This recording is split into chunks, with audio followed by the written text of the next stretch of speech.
Hello and good morning. Today our topic is the biliary tree and the gallbladder. So here is the liver, as you can see. First, the right hepatic duct is formed and the left hepatic duct is formed from the biliary caniculi and the biliary ducts. Then there is gallbladder and the duct carrying the uh, contents of gallbladder is called the cystic duct. Okay, and then the common hepatic duct and the cystic duct make the common bile duct, and then it is matched with the pancreatic duct. Okay, and then it forms the sphincter of Oddi. Okay, and then it opens into the duodenum, the second part of the duodenum. Okay, so I hope you understand it. Here are the right and left hepatic ducts, the common hepatic duct, the cystic duct from the gallbladder. Then there is the common bile duct. It is joined by the pancreatic duct, and it forms the hepatopancreatic ampulla of Vater, or the sphincter of Oddi, and then it opens to the second part of the duodenum. Okay, so here is the biliary tree I have explained before. So right and left hepatic ducts from the liver, the cystic duct, the pancreas, and the gallbladder, and the duodenum, second part of duodenum. I hope you understand it well. So here is the ampulla of Vascular, okay, and the sphincter of Oddi is before the ampulla of Vater, and the sphincter of Oddi relaxes. It releases the contents into the second part of the duodenum, and here are the bile ducts. So the liver cells secrete bile first of all, then the bile caniculi carry the bile to the interlobular arteries. Here you can see here are the bile ducts. Okay, then the caniculi, here are the caniculi, they carry them to the interlobular arteries. Here are the interlobular arteries.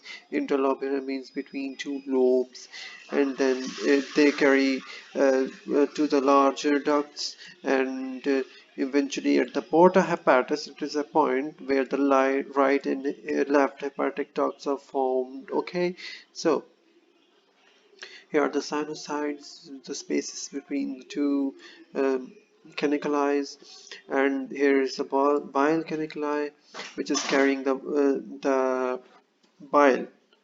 Okay, and here is the vein, the artery, the bile duct, and a central vein. Basically, the bile is carried from the periphery to the central vein. Okay, and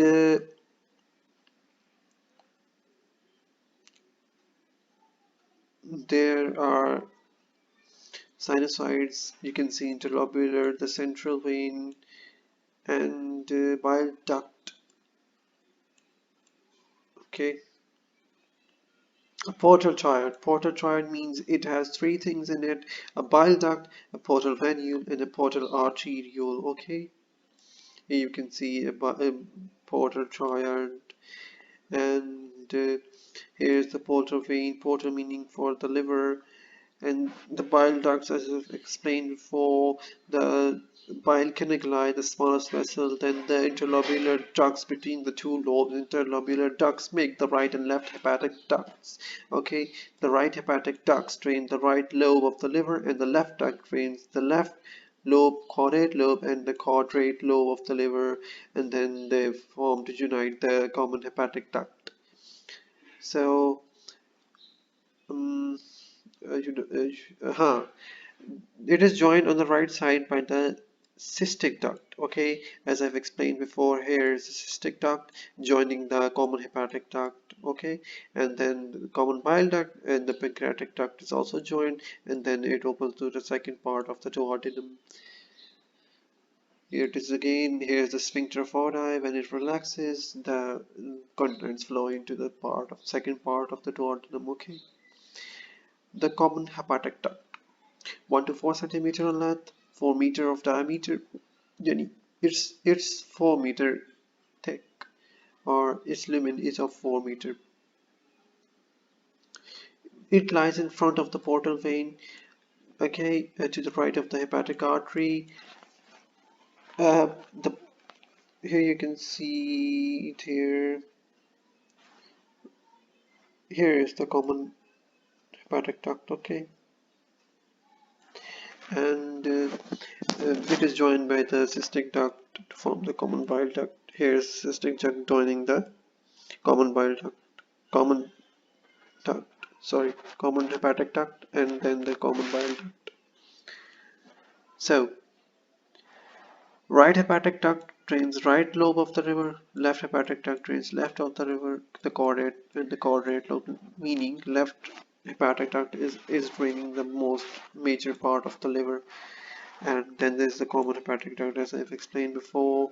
So, biliary system of the liver, first part is the second part, and the third part. Then the common bile duct has ampulla of Vater, which is opening here is the ampulla of Vater, and the sphincter of Ardais before. Sphincter is controlling the movement of the contents from the bile duct to the second part of the duodenum. So, common bile duct CBD, 7 to 11 meter in length, 5 to 10 meter in diameter. So, upper part is supraduodenal, retroduodenal, and pancreatic. Okay, three parts. It is divided into three parts: supraduodenal, retroduodenal, and pancreatic. So, common bile duct CBD, fastest glide in the right free margin of the lesser omentum, and runs behind the first part of the duodenum. And you don't need to be specific with the details; they are not very important. And the relations of the common bile duct, pancreatic segment. Uh, Groove between the posterior surface of head of the pancreas and the duodenum. So it lies in the groove. Here it is, between the posterior surface of the head of the pancreas. Here is the head of pancreas and the duodenum. Okay, and intraduodenal segment enters the wall of the descending part of the duodenum, runs obliquely and joins the pancreatic duct from head. Here it is. Here's the common bile duct coming, it is the pancreatic duct coming, and they are forming the ampulla of Vater, or hepatopancreatic ampulla. Okay, relations of the common bile duct, right margin of hepatoduodenal ligament, okay, and the right proper hepatic artery. Here's the right proper hepatic artery, here, and hepatic portal. You don't need to concern with these details. And I may see if there is anything important in the slide.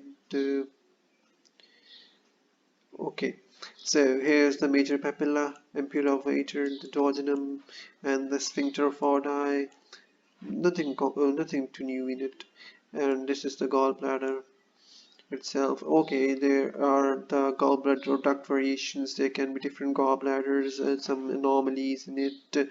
Uh, Gallbladder is bending here, okay, and there's a double gallbladder here. There's no cystic duct. There's no cystic duct here, okay, and low connection to the common bile duct, meaning it is not connecting where it is supposed to. It is connecting below, and it is connecting very before to the CBD before, and not on its normal point. It should be here, okay, and welded to the common bile duct. It is directly attached to the common bile duct.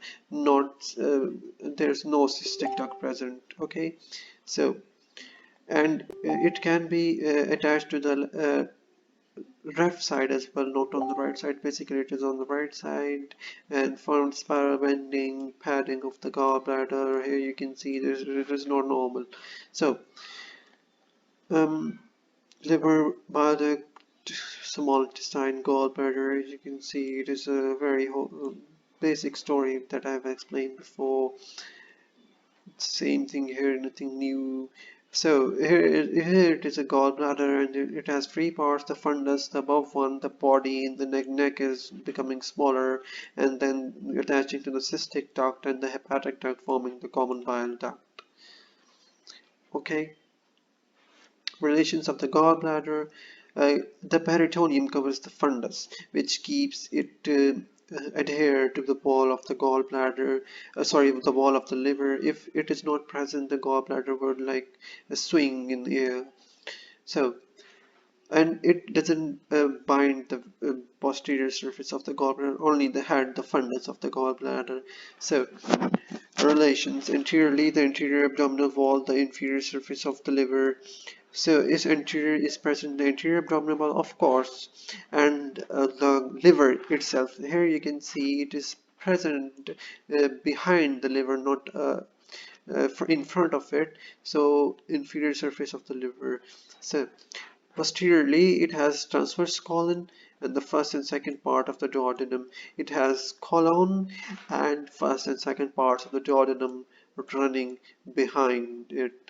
Okay, its function is to, when digestion is not taking place, so it stores the bile, and the sphincter of Oddi remains closed, and bile accumulates in the gallbladder, and it concentrates, stores, absorbs bile salts, and keep the bile acid. It is very important for the bile to be acid. It excretes cholesterol and secretes mucus, and to aid in these functions, mucous membranes are folds, making folds with each other and making a honeycombed appearance inside the gallbladder. Gallbladder is honeycombed, has an honeycombed appearance. Okay.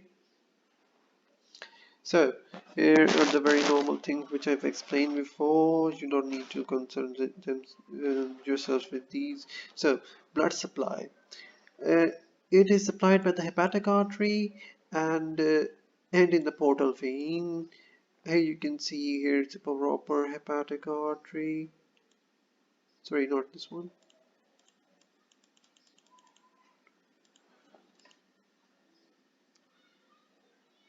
Proper hepatic artery, and then the small branches of arteries and veins run between liver and gallbladder. You can see these are the small branches. Okay, here's the main artery coming, proper hepatic artery, and here's the gastroduodenal artery, meaning between the stomach and the duodenum. It is supplying the gallbladder as well. Okay, its nerve supply from cystic artery to celiac plexus, sympathetic and visceral. The main fibers, pain fibers are providing it. The biggest nerve, is providing the parasympathetic, and the right phrenic nerve is providing the gallbladder, the nerve supply. And the parasympathetic stimulation, it is very important point, causes contraction of the gallbladder and relaxation of the sphincter in the hepatopancreatic ampulla, so the contents gets released in the uh, second part of the duodenum. And these responses are stimulated by cholecystokinin. It is very important point, you should remember that, produced by the duodenal walls, and in response to the arrival of the fatty meals. Whenever you eat fatty meals, the CCK is released and circulated through the bloodstream.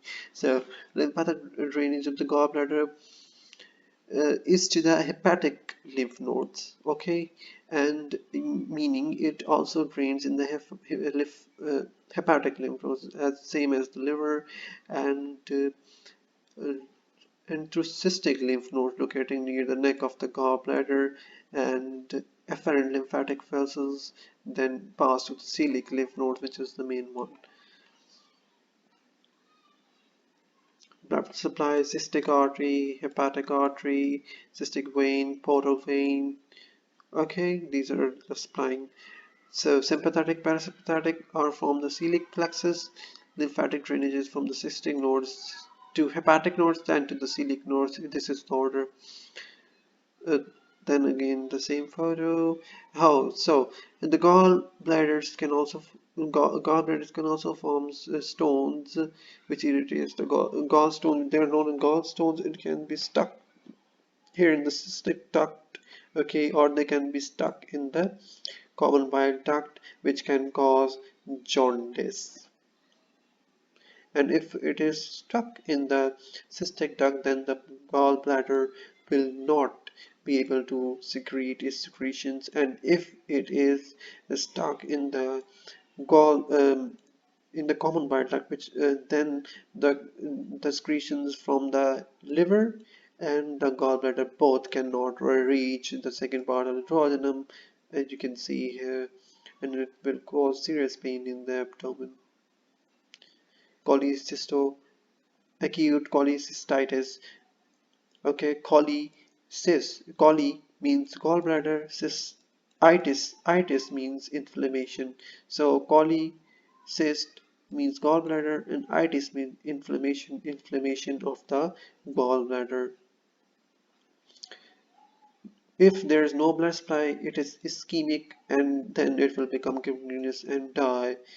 If the pressure increases due to the gallstone, and it will cause an inflammation inside, and there will be uh, a serious complications and pain. So it is a normal, and then there is a gallstone stuck here and a gallstone stuck here. Okay, if it is stuck in the common bile duct, it is called cholangitis. If it is stuck in the uh, cystic duct, it is called acute cholecystitis. If it is present in the gallbladder, it is called biliary colic. Okay, here you can see area surgery and etc. Thank you for listening very much. Goodbye.